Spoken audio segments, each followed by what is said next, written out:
They smiled and said, "Thanks for the wedding present." My parents, who had secretly sold the only thing my grandfather ever left me, my lake house. A home filled with my childhood memories, summers spent fishing, learning to fix things, and watching the sun set over the lake. It wasn't just a house. It was the only time in my life I ever felt seen. And they sold it. For her. My sister's wedding cost $150,000. Custom flowers, a dress flown in from France, an orchestra, champagne, fountains, fireworks. And when I stood there watching them bask in praise for their generosity, they raised their glasses to me and laughed. Thanks for the gift. They thought I didn't know. That I was too polite, too passive, too forgiving. But what they didn't know was that I had already seen the forged documents, that I had spoken to the buyers, that I had a lawyer, and that at the very moment they were giving toasts in that ballroom, they were just hours away from losing everything they thought they'd gotten away with. I smiled. I waited. And then I told them, "You should check your mail." What they found changed everything. This isn't just a story about betrayal. It's about how I took back what was mine. Legally, financially, and emotionally. So stay with me, because by the end of this story, you'll see why sometimes the best revenge is the one they never see coming until it's too late. Claire Emerson is a 36-year-old architect living in Boston. She's known for her quiet determination, elegant designs, and an ability to see structure where others see chaos. She lives alone by choice, having built a peaceful life focused on her work. But behind her calm exterior is a woman shaped by long summers at a lakeside cabin.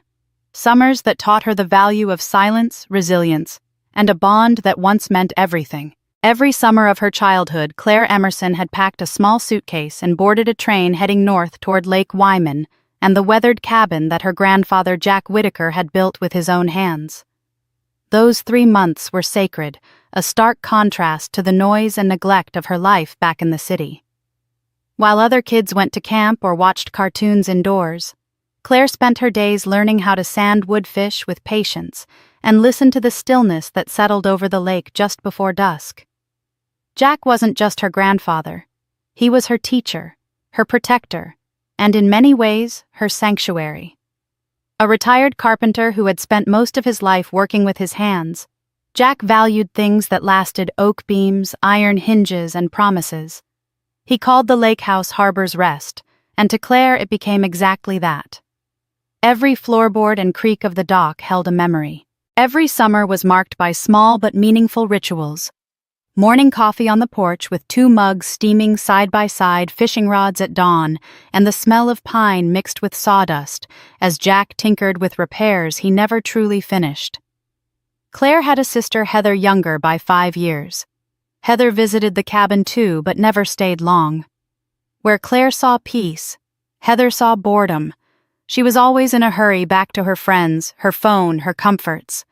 Heather was beautiful, lively, and quick to demand attention, while Claire often faded into the background, preferring books to brunches, hiking boots to high heels. Their parents, Elizabeth and Thomas, were always more tuned in to Heather's frequency. They praised her charm and gave her whatever she wanted, while Claire was expected to figure things out on her own. It wasn't resentment Claire felt, not exactly. It was a quiet understanding that she would never be the center of anyone's world the way Heather was. Except with Jack. It was Jack who noticed when Claire stopped speaking for a time in the 5th grade, crushed by something her teacher had said. It was Jack who gave her her first set of drafting pencils when she showed interest in buildings and spaces. And it was Jack who made her feel in those summers at Harbor's Rest like she was exactly where she was meant to be. When Claire turned 16, Jack let her steer the boat across the lake alone. When she was 22 and just out of college, he taught her how to winterize the cabin properly. And when she got her first job at an architecture firm, it was Jack who sent her a handwritten letter 3 pages long, telling her how proud he was. Then 6 years ago, Jack passed away. His death wasn't sudden, but it was devastating. He had left a will, and everyone assumed the lake house would be divided or sold. But when the lawyer read his instructions, there was a pause in the room. To my granddaughter Claire, who understands the value of solitude and the meaning of a quiet life, I leave Harbor's Rest and all that it holds." There had been a silence that followed, thick, uncomfortable. Claire remembered her mother's smile, thin and tight-lipped. "Well, you were always his favorite." Elizabeth had said the words sweet but sharp. Her father Thomas had looked away, and Heather had crossed her arms, clearly annoyed. But Claire hadn't heard them. All she could think was that somehow, even in death, Jack had seen her. He had understood what the lake house meant. It wasn't just property. It was memory. It was home. The years that followed were busy ones. Claire poured herself into her firm, into designs that echoed the balance and simplicity she had learned from Jack. But every few months, she'd escape to Harbor's Rest.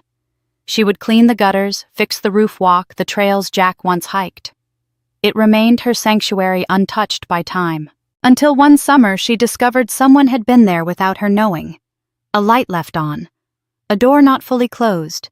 A photo frame moved. And with that, the silence began to shift. Something was wrong. And just like that, her world, carefully built and held together by memories, was about to be shaken to its core. Claire sat quietly in the polished oak-paneled office of her grandfather's longtime attorney, Mr. Hollingsworth, her hands folded neatly in her lap. The sun filtered through the lace curtains, casting dappled light across the large wooden table, where her parents David and Marianne Emerson sat stiffly beside her younger sister Heather. It had been 3 months since Jack Emerson passed away, and this was the day his last wishes would finally be read aloud. Claire had tried to brace herself for anything, but she hadn't expected the reading of the will to turn into a powder keg of family tension. Mr. Hollingsworth adjusted his glasses and began. He listed a few modest bequests to old friends and charities, and then came the moment that shifted everything. "To my beloved granddaughter Claire Emerson," he read slowly, "who has always honored the value of solitude, craftsmanship, and the peace of the lake. Who like me understands that some places are sacred, I leave the lake house with all its contents solely and fully." The room went dead silent. Claire's breath caught her heart pounding, not from greed, but from the overwhelming weight of what that house meant to her. It was their summers, her childhood, her bond with her grandfather wrapped into wood and stone. She felt a quiet, aching gratitude. But that gratitude dissolved quickly when she saw the expressions on the faces around her. Marianne's lips curled into a thin smile that didn't quite reach her eyes. "Well, of course he left it to Claire," she said with a brittle tone. "He always favored her. Jack could never hide that." David shifted uncomfortably beside her. "That house should have been split between the girls. That would have been fair. Not just handed over like some prize." Claire opened her mouth to speak, but Heather cut in first. "You're telling me he gave her the whole thing?" Heather's voice was sharp-edged with disbelief and rising anger. "Just Claire. Not even a share. I spent summers there too, you know. I have memories.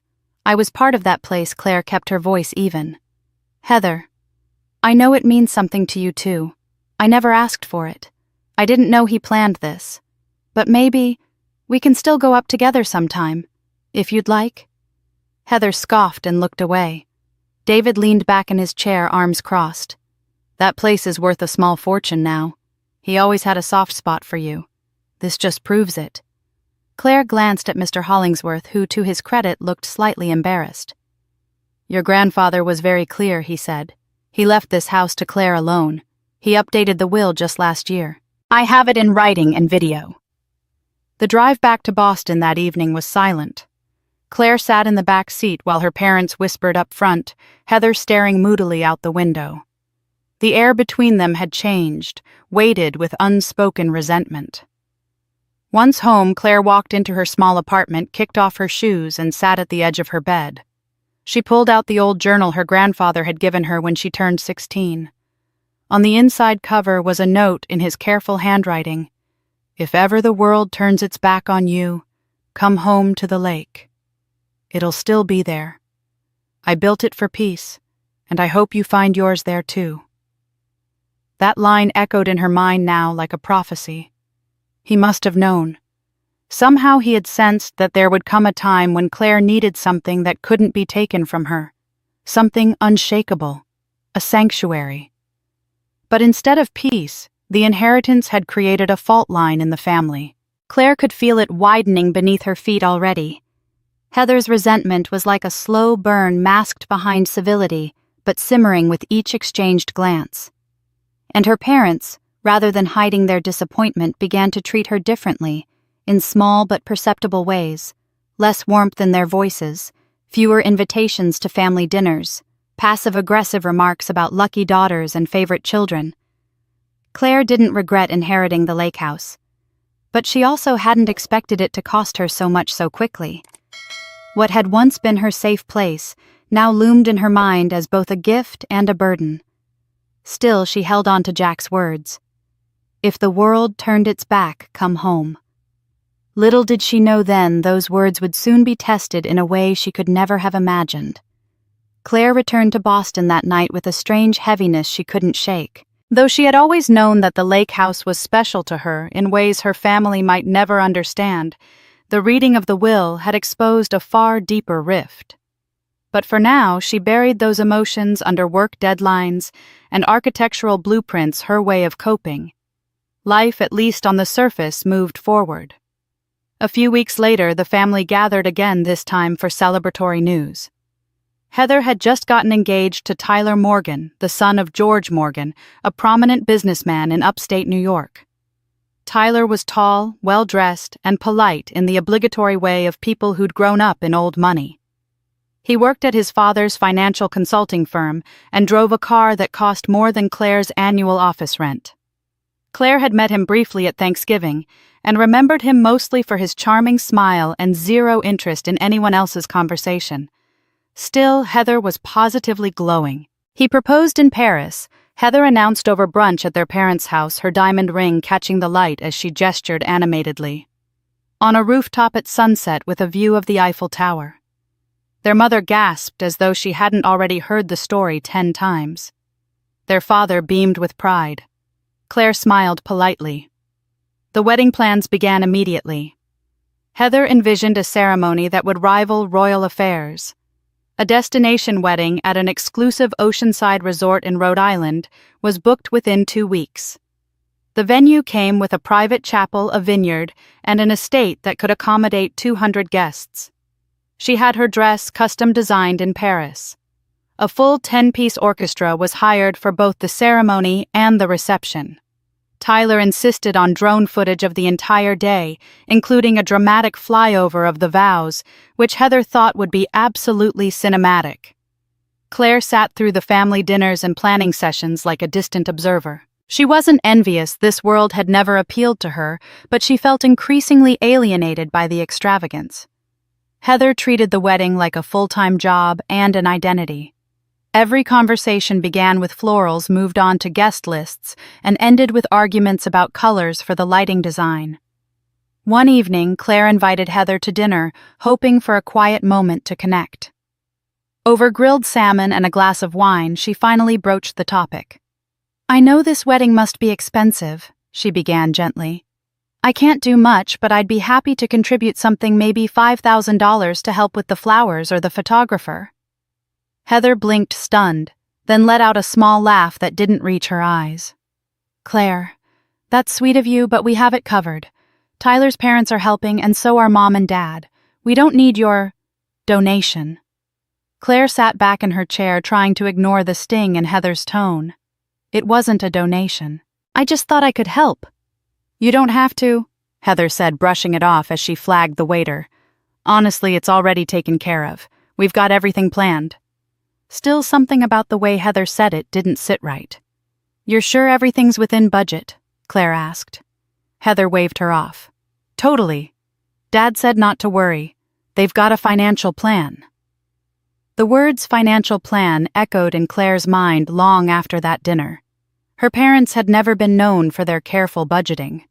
Growing up, she'd watched them bend over backward for Heather's ballet lessons, her broken phones, her fashion whims, all while Claire was told to work a summer job if she wanted art supplies or a class trip.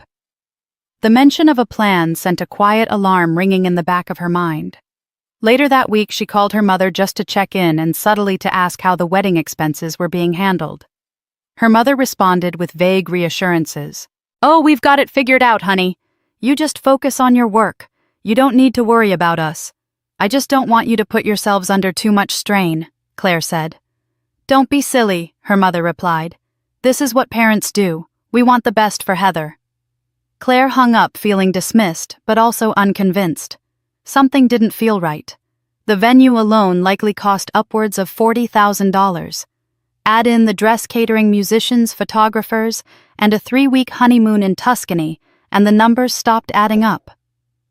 Despite herself, Claire pushed the worry aside. Maybe Tyler's family truly was contributing. Maybe her parents had some savings she didn't know about. And perhaps she told herself it wasn't her place to interfere. Still, the seed of doubt had been planted, and in time it would grow into something she could no longer ignore. For now, though, the wedding machine pressed on, dazzling in its grandeur, unbothered by the questions it left in its wake. Claire didn't think much of it the first time. It was a casual conversation with her mother over the phone, a quick check-in about weekend plans and whether the family would be getting together again soon. Claire, feeling the growing weight of wedding talk and eager for some peace, had suggested spending the upcoming weekend at the lake house. The weather was warming, and after a long winter in Boston, the idea of returning to Harbor's Rest with a good book and a thermos of tea sounded like the perfect escape. "I thought I'd head up to the cabin this weekend," she said. "Check in, do a little maintenance. I could use the quiet." There was a pause on the other end, a half-second too long. "Oh, honey, there's no need," her mother said quickly. "We already had someone check on the place last week. Hired a handyman, local fellow. He said everything looks great." Claire blinked a little surprised. "You hired someone?" "Yes. We just thought it'd save you the trouble. You're busy with work and all. We've been meaning to help out more with the property." Her mother's tone was overly cheerful, slightly rehearsed. Claire didn't argue, but something in her gut felt off. In all the years since inheriting the house, her parents had never once shown interest in helping with upkeep. Not during windstorms, not after a raccoon got into the roof, not even when she'd re-stained the entire porch by herself one summer. The sudden enthusiasm seemed out of character. Still, she let it go. Maybe it was guilt. Maybe they were trying to mend fences after the awkwardness surrounding the will. Maybe it really was just an attempt to be helpful. But Claire couldn't help feeling a faint chill under the warmth of her mother's words. A few days later, the second signal came, and it wasn't so easily brushed aside. Claire had just come home from a site visit when her phone buzzed with an unfamiliar number. She let it go to voicemail. An hour later, while making tea, she finally listened.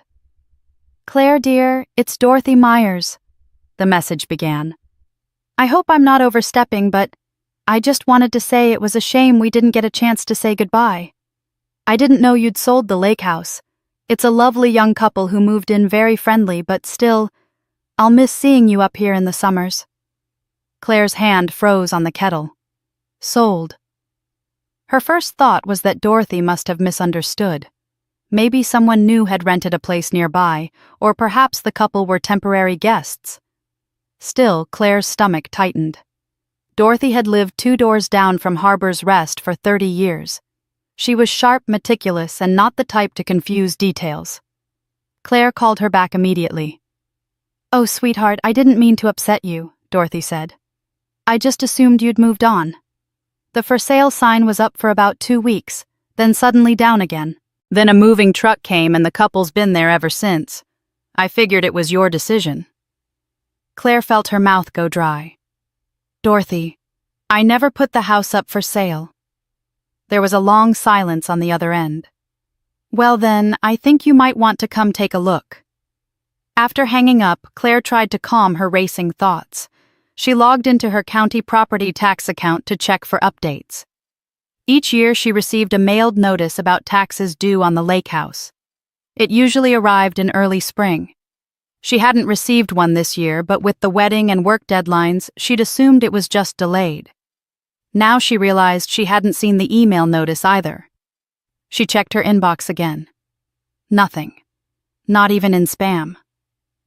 She called the county clerk's office. "Yes, Ms. Emerson," the clerk confirmed after a brief hold. "Our records show a change of ownership processed about 6 weeks ago." New documents filed under Robert and Marianne Emerson. Claire's blood ran cold. She hung up and turned to her personal banking account just to feel grounded. But the anxiety only sharpened. A recent security alert stood out: new device login from unknown IP. Her financial advisor had sent her a follow-up email 2 days earlier, asking whether she had authorized a login from a location in Vermont. She hadn't. Quickly, she changed all her passwords, added two-step verification, and alerted her bank's fraud department. As she sat at her kitchen table, laptop open, hands shaking, the unease settled into something harder, colder. This wasn't a misunderstanding. This wasn't a well-meaning handyman or a neighbor confused by a sign. This was something else. Someone had tampered with her accounts, interfered with her mail, and possibly somehow transferred ownership of the one place in the world that felt like hers. She didn't have all the answers yet. But for the first time, Claire felt the floor begin to shift beneath her, and she knew without question that someone very close to her had done the unthinkable. Claire left Boston before sunrise, her hands tight on the steering wheel, and her thoughts spinning like storm clouds. The GPS marked the trip at just under 3 hours, but the drive to Harbor's Rest felt longer, this time heavier. She had driven that same winding road every summer for years, past the familiar general store, the old sign for the canoe rental shack, the faded "Welcome to Wyman Lake" banner, hanging crooked on the fence post at the edge of town. But nothing felt welcoming now. When she turned onto the gravel driveway, her heart sank. The sign at the entrance, hand-carved by her grandfather decades ago, with the words "Harbor's Rest" etched into the wood, was gone. The posts were still there, but the plank had been taken down. She slowed to a stop in front of the house, and her breath caught. The shutters had been painted a different color. The porch swing was gone. The front door had a new gleaming lock keypad entry, instead of the simple brass knob her grandfather had installed. For a moment, Claire just sat there in her car, staring at the house that looked like hers, but somehow wasn't. She stepped out slowly and approached the door, unsure of what she was even going to say. Before she could knock, the door opened. A middle-aged woman with short silvering hair and a kind smile appeared. Behind her stood a tall man in khakis and a baseball cap, waving warmly. "Hi there," the woman said. "You must be from next door. We've been meaning to introduce ourselves." Claire blinked. "Actually, I'm Claire Emerson. This was my grandfather's house." The woman tilted her head, surprised. "Oh, Jack Emerson's granddaughter. My goodness, I'm so sorry. We didn't realize. Well, I'm Sarah Peterson. This is my husband, Mark. We bought the house from your parents a few weeks ago." Claire stared at them, her stomach lurching. "My parents?" "Yes. Robert and Elaine Emerson, correct," Sarah said. "They handled everything, said the property was part of a family estate. We didn't know you were still around. I hope we haven't caused any upset." Mark gestured politely. "Would you like to come in? You're welcome to take a look. We haven't moved much in yet." Claire hesitated, then nodded. Inside, the house had been rearranged, nothing drastic, but enough to make her feel like an intruder in a dream version of her own memories. She glanced around at the stripped mantel, the missing photographs, the absence of Jack's old tool chest. Everything personal had been removed. "We kept the original paperwork in a binder," Sarah offered, opening a side drawer and pulling out a folder. "Everything's in there: the title transfer, closing documents, notarized forms. We like to keep things organized." Claire took the folder with shaking hands and flipped through the pages. There, staring back at her, was a signature bearing her name. It looked close, almost perfect, but she knew instantly it wasn't hers. And listed above it were the names of the sellers, Robert Emerson and Elaine Emerson, her parents. And below that, the notary seal dated 6 weeks ago. Her voice trembled, but she steadied herself. "I never signed this. I didn't authorize this sale." The Petersons looked horrified. "Oh dear," Sarah said, pressing a hand to her chest. "We're so sorry. We bought it in good faith. We had no idea." "I believe you," Claire said quietly. "But I'm going to need to speak with my attorney." Back in her car, parked under the towering pines that once shaded her childhood summers, Claire dialed Jessica Cole. A former college classmate and now one of the sharpest real estate attorneys in Boston, Jessica was the only person Claire trusted to handle something like this. Jessica answered on the second ring. "Claire."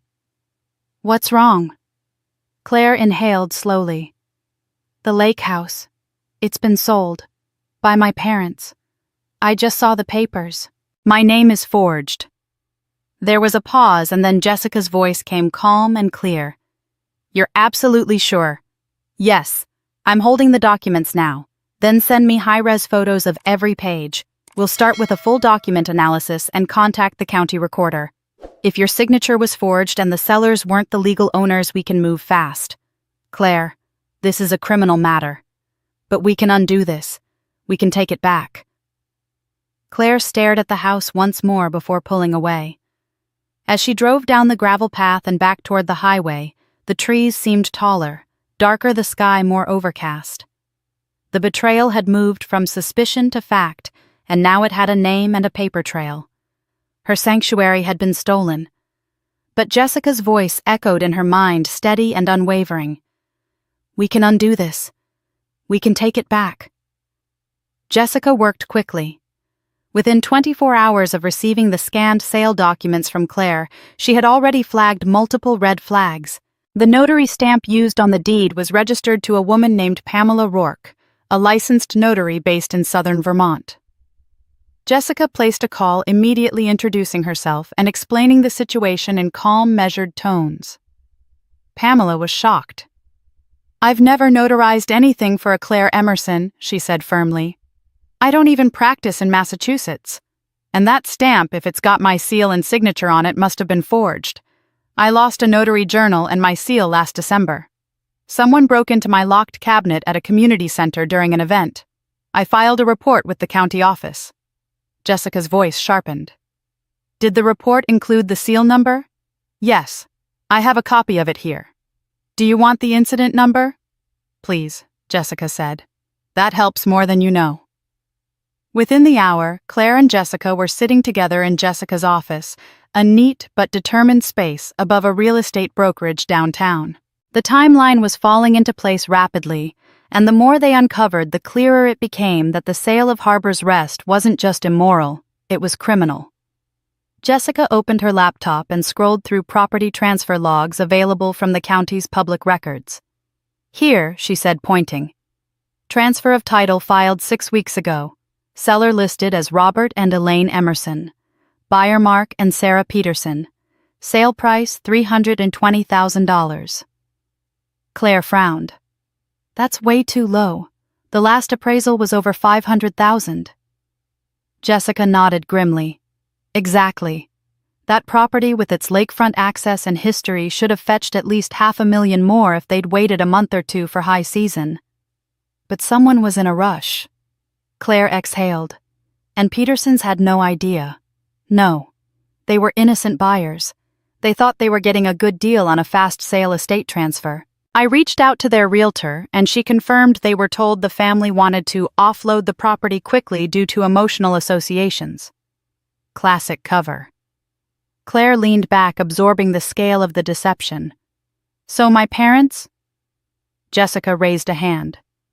"Hold that thought. There's more." She handed Claire a printed spreadsheet from her desktop. "I asked you to check your financial accounts last night. Good instincts. Here's what I found once I got access to your flagged transactions." Claire scanned the document. Most of it looked routine. Then her eyes stopped on a cluster of withdrawals, 4 in total, transferred from her savings account via an old joint account she'd once linked to help her parents after her father's knee surgery years ago. She had forgotten it even existed. $7, $850 to Lux Bridal Boston. $12,400 to D'Amato Jewelers. $21,000 to La Mer Resort Group. And $9,600 to a videography service based in Providence, specializing in drone footage and cinematic wedding packages. Claire stared. "Those are wedding payments." Jessica nodded. "Every one of them made within 2 weeks of the house sale, all withdrawn from your funds." "My funds," Claire repeated, voice hollow. They sold my house, forged my name, and used my money to fund Heather's wedding. Jessica leaned forward, her voice steady. Claire, what they did falls under multiple categories of fraud. Forgery, identity theft, real estate fraud, misappropriation of funds. And we have the paper trail to prove it. Your parents forged the sale, took a below-market offer, and used the proceeds along with your account access to pay for a luxury wedding under the pretense that it was all covered. Claire said nothing for a moment, letting the facts settle. She felt as if she were suspended between disbelief and fury. Every justification her parents had given her now reeked of manipulation. All the warm dismissals, the phony cheer, the insistence that they had a financial plan. The betrayal was bigger than she had imagined. She looked up, her voice quiet but unwavering. What do we do next? Jessica didn't hesitate. We open a civil case. We file a motion to freeze all assets associated with the sale. We contact the county clerk with the affidavit from the notary, and we file a formal criminal complaint with the district attorney's office. Claire nodded slowly. And the Petersons? They'll be protected, Jessica said. Once this is settled, they'll either be refunded or you'll buy the property back. But you'll get your house back, legally and fully. Claire closed her eyes for a long moment. When she opened them, something had changed. The disbelief was gone. In its place was clarity. It was no longer just about the lake house. It was about everything they had taken without asking, and everything she would now take back. For 2 nights after her meeting with Jessica, Claire couldn't sleep. She lay awake, staring at the ceiling, turning over every detail, every betrayal, every number on that spreadsheet. The evidence was clear. The law was on her side. And yet something in her heart hesitated. She didn't want to destroy her sister's wedding. She didn't want to be remembered as the bitter one who showed up with court orders and accusations while flower girls scattered petals on a manicured aisle. No matter what her parents had done, no matter how deliberately they had stolen from her, Claire still clung to the idea that families should not be torn apart in public. She made herself coffee at 3 a.m. and sat at the kitchen table reading through the first draft of the legal complaint Jessica had prepared. She could feel the tension in her chest, anger battling restraint. Part of her whispered, "You owe them nothing."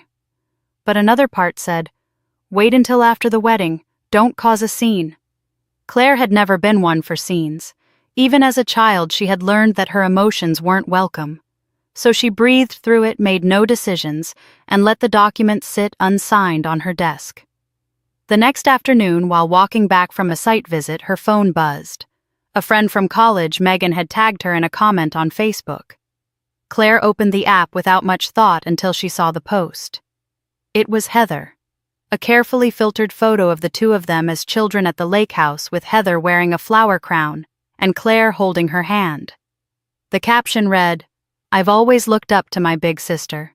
She gave up so much for me, her time, her space, even her legacy, so I could have the wedding of my dreams. She chose to live simply, to stay in the background and let me shine. That's what real love looks like. Thank you, Claire, for your sacrifice. I promise I'll make you proud." Claire read it twice, then a third time. Sacrifice. She wasn't sure whether it was the falseness of the tone or the public performance of virtue that hurt more. There was no acknowledgement of the theft, no hint of remorse.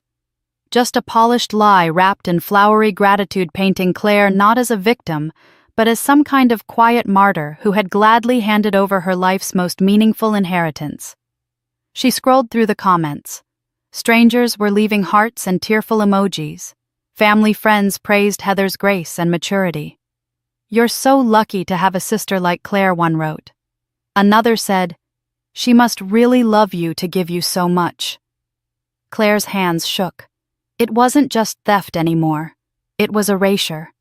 Her silence was being used as permission, her pain twisted into a narrative that made Heather look selfless and noble. The house, the money, the betrayal. They weren't secrets Heather was ashamed of.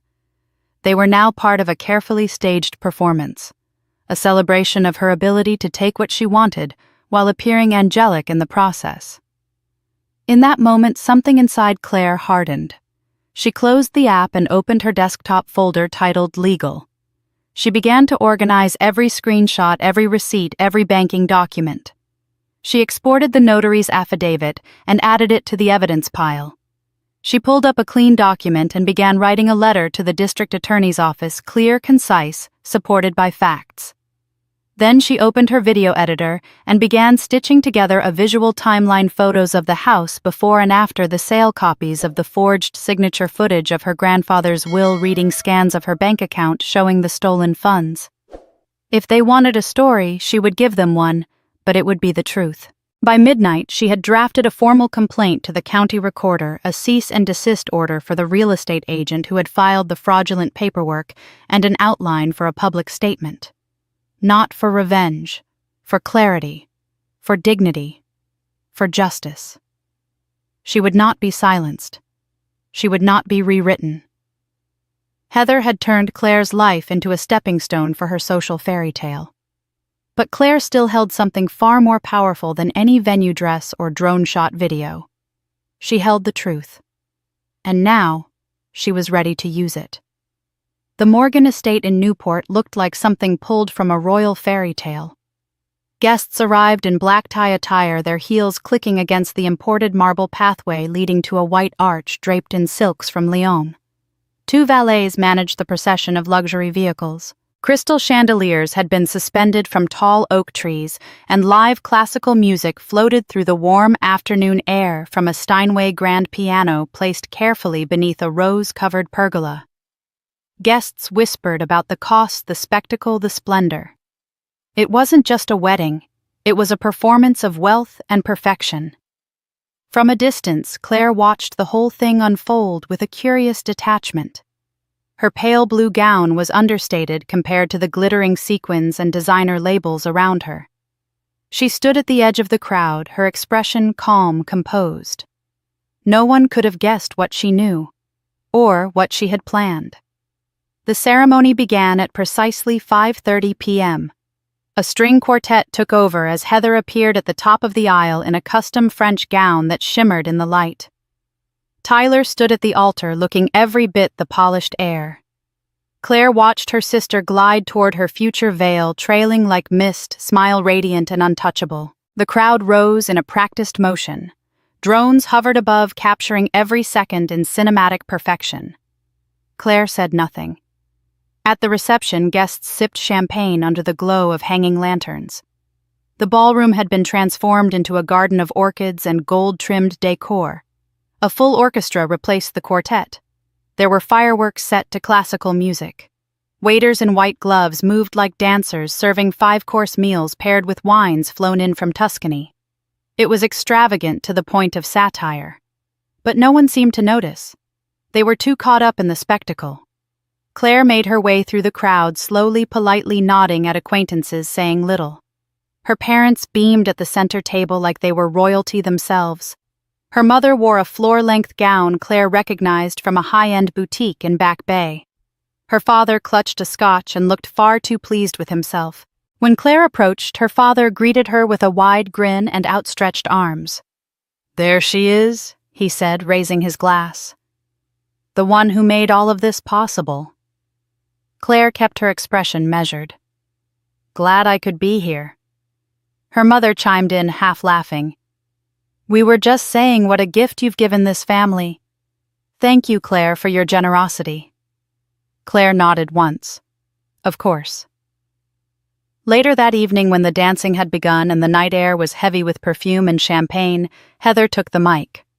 A hush fell over the guests as the bride stood beneath a cascade of white orchids, a glass of wine in hand and a glow in her cheeks.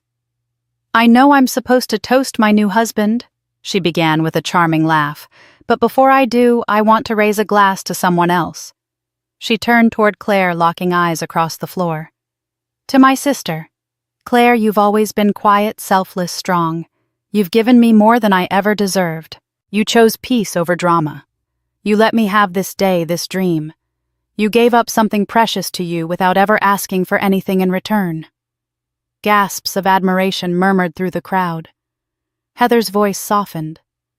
"I know you don't like attention, but I want everyone here to know I see your sacrifice. I will never forget what you've done for me. You're the reason this day is possible." The applause swelled. Claire felt every pair of eyes turn to her with pity, admiration, and mild confusion. In their view, she was the sainted sister, the silent benefactor, the quiet woman in the corner who had bowed gracefully so another could shine. Claire stood glass in hand. She offered a faint smile. "Well," she said, her voice clear and calm, "I'm glad you think so, Heather, and I do hope you enjoy every part of today, the music, the dress, the wine." She paused, her gaze unwavering. "And when you wake up tomorrow, make sure you check your mailbox." There was a brief, awkward silence, just a flicker of uncertainty before the orchestra resumed, and the moment passed like a cloud over the moon. Heather's smile faltered just slightly, but she recovered quickly, raising her glass again with another laugh, and the guests laughed with her. Claire sat down, her expression unchanged. She had said what she needed to. The rest was already in motion. Letters were mailed, files had been sent, court dates were scheduled. This day belonged to Heather. Tomorrow would belong to Claire. At precisely 9:02 a.m., the first courier rang the bell at the Emerson home. Elaine was in the kitchen finishing her coffee, Robert reading the paper at the dining table. They had only just returned from the wedding after-party the night before. The house was still humming with the afterglow of celebration flowers on every surface, champagne flutes in the sink, Heather's wedding dress carefully hung in the guest room waiting for preservation. The last thing either of them expected was a manila envelope addressed to both of them delivered via certified courier with a signature request. Elaine signed absently and opened the envelope with a smile still faint on her face. That smile disappeared within moments. Inside was a stack of documents, a formal complaint, a full report of property transfer fraud, a notarized affidavit from Pamela Rourke, stating her seal had been stolen, a forensic handwriting report proving the forged signature, and a demand for immediate return of all proceeds from the illegal sale. Attached were screenshots of banking transactions, photos of the lake house transfer logs, and an official notice from Claire's attorney, Jessica Cole, warning of pending civil and criminal action. Robert stared at the pages, his face slowly blanching. Elaine clutched the edge of the kitchen counter. Across town, other packages were arriving. One was delivered to the Morgan family estate, handed directly to Tyler's father by a second courier. Another arrived at the office of the wedding planner, alerting them that the source of funds for the services rendered was under investigation. Even the videographer received a cease and desist regarding the use of drone footage on social media, as the property featured was now part of an ongoing legal dispute. But the most immediate reaction came just before noon. Claire's phone rang. She was sitting calmly on the deck of her apartment, sipping tea, a folder of backup evidence beside her. She saw the caller ID, Heather. Claire let it ring once before answering. "Hello?" Heather's voice was high-pitched, trembling between disbelief and rage. "Are you serious right now? You sent legal documents to the house on my honeymoon?" Claire kept her tone even. "I told you to check your mailbox. This is insane. You're destroying everything. Do you realize what this looks like? What people are going to think?" "I don't care what people think," Claire replied. "I care what's true. You could have waited. You could have talked to me privately. You didn't have to humiliate us." "I gave you a chance," Claire said, voice sharpening slightly. "Multiple chances. You didn't just take the house. You let them use my name, my money, my silence. And then you turned me into a prop for your perfect wedding." Heather was silent for a beat. Then she said, "You're ruining the family." "You know that?" Claire exhaled. "No, you already did that. I'm just cleaning up." The call ended. Claire stared at her phone for a long moment before placing it face down on the table. That afternoon, an email arrived from her mother. No subject line, just one sentence. "We need to talk." "Can we meet just the three of us?" Claire replied. "I'll meet. But not alone." The next day, at a neutral law office in Cambridge, Claire arrived at 2:00 p.m., on the dot, wearing a simple navy suit and carrying a leather-bound folder. Her parents were already seated in the small conference room, visibly aged by the weight of what had unfolded in just 48 hours. Robert looked defensive. Elaine looked pleading. Jessica entered with Claire and sat beside her, crisp and composed. "Thank you for coming," Elaine began softly. "We understand that you're upset." Claire didn't respond. She let Jessica open the folder. "We're beyond upset," Jessica said professionally. "We're dealing with criminal misconduct, forgery, real estate fraud, unauthorized access to financial accounts. It's not about feelings anymore." Robert cleared his throat. "There must be some way to resolve this quietly, as a family." Claire finally spoke. "You had every opportunity to act like family. Instead, you acted like thieves." Elaine leaned forward. "If we agree to pay back what we took, can we settle this privately?" Claire glanced at Jessica, who handed over a second document. "This is a repayment schedule," Jessica said. "It includes restitution for the property sale, financial penalties, and legal costs. If you sign it and pay the first installment by Friday, we can pause further filings. If not, we proceed to court." Robert's jaw tightened. "You would take us to court?" Claire looked at him for a long, quiet moment. "You already did," she said. "You just didn't think I'd fight back." The Emerson family hadn't gathered under one roof since the wedding, but this time there were no champagne glasses or flower arrangements. The Petersons had offered their home as neutral ground, and Claire agreed. It was fitting, after all, they were the unintended victims, too. The air inside was thick with tension, made heavier by the presence of Jessica, who sat beside Claire with her case folder neatly closed in her lap. Robert and Elaine arrived first, dressed conservatively and looking tired, anxious. Heather entered last, eyes downcast, her husband conspicuously absent. Claire stood calm but commanding, and opened the meeting without ceremony. "I've asked you here because it's time to stop pretending. I've kept quiet long enough." She walked to the end of the table, placed a tablet on a stand, and tapped the screen. A slideshow began, simple, methodical. First slide, the official deed transfer with her forged signature. Second, the bank withdrawals tied directly to wedding vendors. Third, an affidavit from Pamela Rourke, the Vermont notary, stating that her seal was stolen and her signature forged. Then came the emails, the timelines, and finally a summary of the legal penalties pending if no agreement was reached. Elaine sat motionless, her face flushed. Robert's lips pressed into a thin line. Heather looked like she might cry. Claire let the silence settle for a moment before speaking again. "I wanted this to be private. I gave all of you chances to come clean." "You didn't," Jessica added evenly. "If we go to court, this will all become public record. The forgery, the theft, the manipulation. But Claire has agreed to give you one opportunity to resolve this here." At that moment, Sarah and Mark Peterson entered the room carrying a manila folder of their own. Elaine stiffened at the sight of them. Sarah gave a sad smile. "I didn't want to say anything until I was sure," Sarah said, gently addressing Claire.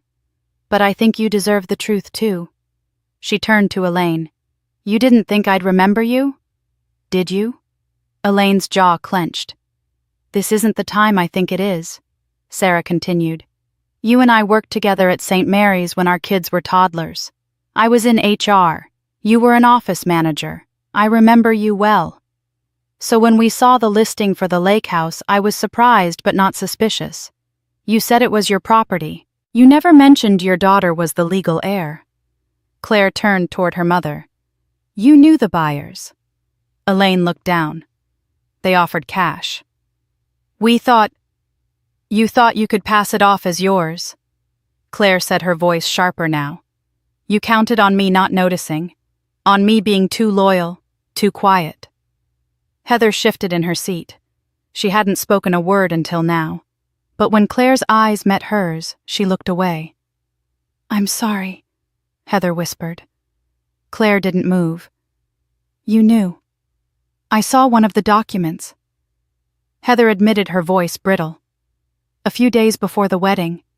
It had your name. But Dad said you'd agreed that it was handled, and I needed the wedding to go smoothly. I didn't ask questions. Claire let the weight of that statement hang in the air. I needed the wedding. Not, I'm sorry I let them steal from you. Not, I tried to stop it. Just a confession of convenience. Jessica opened her folder and slid a printed sheet across the table. These are Claire's terms, she said, her voice clipped but professional. 1 full restitution of the $320,000 from the sale of the house. 2 public acknowledgement that Claire was the rightful owner and the transaction was conducted fraudulently. 3 a written apology to be shared with the Petersons and legal representatives. 4 the immediate closure of any financial accounts in Claire's name or linked to her estate. 5 both Robert and Elaine must attend family mediation and psychological evaluation before any further contact with Claire is allowed. Elaine inhaled sharply. You want us to see a therapist? You weaponized my love for this family, Claire said. You used it against me.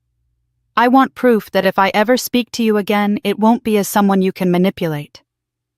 Robert looked like he might explode, but he said nothing. His silence was permission. Heather finally looked at her sister fully. Her voice cracked. Do you hate me? Claire paused. The room was still. I don't hate you, she said, but I don't trust you, and trust is harder to rebuild than a house. The courtroom was quiet when the judge delivered the ruling, his voice echoing across the paneled walls with deliberate clarity. Claire sat upright, hands clasped in her lap, listening as the words she had waited months to hear finally arrived. The court finds that the property transaction involving Harbor's Rest was executed under fraudulent circumstances. The sale is hereby voided. Legal ownership is restored to Ms. Claire Emerson. There was a pause as the judge flipped a page. Furthermore, due to the good faith involvement of the Peterson family and their cooperation throughout the investigation, full restitution for their financial loss will be provided by the defendants Robert and Elaine Emerson as part of the negotiated civil settlement. Claire didn't smile. She simply nodded a quiet gesture of acknowledgement. Jessica placed a hand on her arm in silent affirmation. Justice wasn't loud, it was steady, and today it had arrived. The Petersons seated nearby exchanged glances of quiet relief. They had never wanted a battle. They had trusted the wrong people and nearly lost everything. But now, thanks to Claire's resolve, they would walk away whole. The court ensured not only repayment of their investment, but also coverage of their legal fees and moving costs. It was the best possible outcome under the worst of betrayals. As for Robert and Elaine, they avoided prison, but not without consequence. The prosecution had agreed to drop criminal charges in exchange for full cooperation restitution and a signed public statement admitting wrongdoing. But what they had preserved in legal terms, they lost in every other way. Within weeks of the court decision, word spread through their town. Friends stopped calling. Church members turned cold. Their bridge club removed them from the roster. Elaine's volunteer group politely suggested she step down. Robert's old fishing buddies quietly left him out of the next weekend trip. It wasn't rage. It was silence, the kind of communal judgment that doesn't yell, but isolates. They were no longer seen as generous retirees or loving parents. They were seen for what they had done. Heather's fall came more swiftly. Barely a month after the wedding, Tyler filed for annulment. The rumors came fast, but the truth moved faster. Tyler had married Heather not for love, but to boost his image at his father's company. The wedding was a performance meant to impress investors and clients, a way to appear stable, respectable. But after the lawsuit went public and the Emerson name became synonymous with scandal, the facade shattered. Worse still, Heather's own finances unraveled. The extravagant honeymoon had been paid for on a personal loan Tyler never intended to repay. Now creditors were calling, vendors were withdrawing promised discounts, and her social circle, once filled with envy and praise, had turned to quiet whispers and avoidance. Claire heard about the split from a mutual acquaintance. Heather had moved into a small apartment on the edge of town. She rarely went out. She quit social media. At the last family gathering, she didn't show her face. And when people spoke of the wedding now, it was no longer with admiration, it was with pity and discomfort. Claire returned to Harbor's Rest in late autumn. The leaves had turned amber and crimson, and the lake sat still as glass. She unlocked the door to the home she thought she had lost forever, and stepped inside. Everything smelled faintly of cedar and memory. She didn't redecorate right away. She wanted the house to speak again before she changed anything. On her first night back, she sat by the fireplace holding a cup of tea, the flames reflecting in her eyes. She thought of her grandfather, of the summers they'd shared, of the promise he had once whispered, "If the world turns its back on you, come home." She had come home, not as a victim, not as a sister in the shadows, but as the woman who reclaimed what was hers. The repairs took time not because the house was in disrepair, but because Claire wanted every nail, every coat of paint, every carefully restored detail to mean something. She kept the original floorboards where she and her grandfather had traced summer footsteps, sanding each one by hand. She re-varnished the dock, straightened the old weather vane, and rebuilt the tool shed using blueprints Jack had sketched years ago on the back of a diner napkin. When she finally reattached the hand-carved wooden sign above the porch, the name gleamed under the late spring sun, Jack's Rest. The house no longer felt like a battleground. It felt like legacy reclaimed. One afternoon, while cleaning out the attic, Claire opened an old cedar trunk filled with blankets and fishing gear. Beneath a faded quilt, she found a yellowed envelope addressed in careful script. Her breath caught as she read the name, Claire. Inside was a letter dated 2 weeks before Jack passed. My dearest Claire, if you're reading this, then life has probably gotten messy. That's how life works. But remember this. The house was never just a place. It was a promise. A place to return to when the world forgets your worth. You are not what others think you are. You are who you decide to be. Don't ever let anyone else determine your value, not family, not friends, not the world. And if they try, come back here. Remember who you are.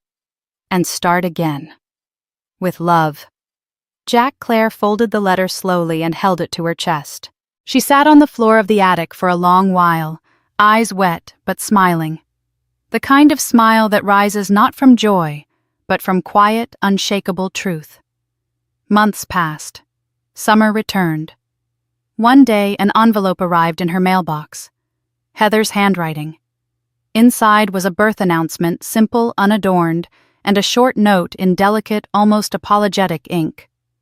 She's here. Her name is Lila. I don't deserve your forgiveness, but I hope she might. Would you be her godmother? Claire stared at the letter. She didn't respond immediately. She walked down to the dock instead, let the breeze push through her hair, watched the water move beneath the old boards. That night she drafted a short reply. Yes, I'll be there for her. But we live in different worlds now. I'll always protect her. I won't pretend everything's forgotten. Heather never replied. But a small photo arrived weeks later, Lila wrapped in a blue blanket held gently in Heather's arms. Claire placed it in a frame beside Jack's letter. Not forgiveness, not reconciliation, but something close to peace. That evening, as the sun sank low over the lake, Claire stepped onto the dock. The air was cool, tinted with the scent of pine and old wood. She stood at the end where the boards creaked just slightly underfoot, and placed her hand on the railing her grandfather once built. The sky was painted in gold and lavender. The water rippled softly. A loon called in the distance. Claire closed her eyes. This time I didn't just take the house back. I took back my voice. And I'm not giving it up again. If you made it this far, thank you for staying with Claire's journey, a story not just about betrayal and justice, but about finding the courage to reclaim your voice when it's been silenced for too long. Maybe you saw a part of yourself in Claire, someone who endured, stayed quiet to keep the peace. And maybe, just maybe, you felt that shift when enough finally became enough. Now we want to hear from you. Have you ever been taken advantage of by the very people who were supposed to protect you? Did you ever walk away? Or stand your ground? Tell us in the comments below. We read every story. And if Claire's journey moved, made you angry, or made you cheer, hit the subscribe button. We have more stories like this coming. Stories of redemption. Stories of quiet strength. Stories that remind you you're not alone. Until next time, remember the truth doesn't always shout. Sometimes it whispers. And when you finally listen, it changes everything.